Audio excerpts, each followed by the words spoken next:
Başıma gelenleri sayamam. Hiçbir kalbi kırmamışım, kıramam. Yokluğunda yandı gönlüm, kavruldu.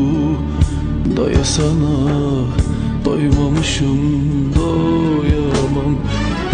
Yaban elden neler geldi başıma. Düşündükçe aklar düştü saçıma. Hep zalimler çıktı benim karşıma. Zulümlerden geliyorum ledayı.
Boz bulanık seller gibi akmadım.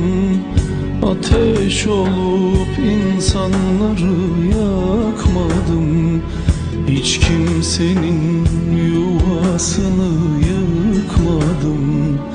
İnsanlıktan ayrılmadım ledayı.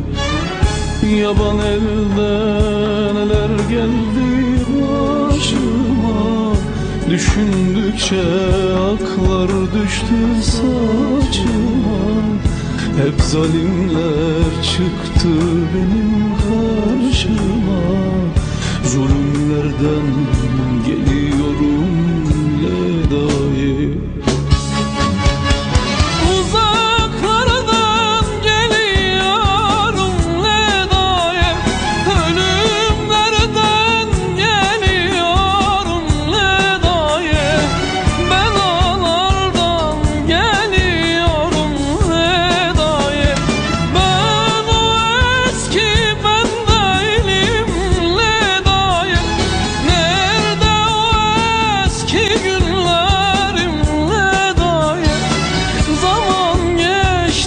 Çok değiştik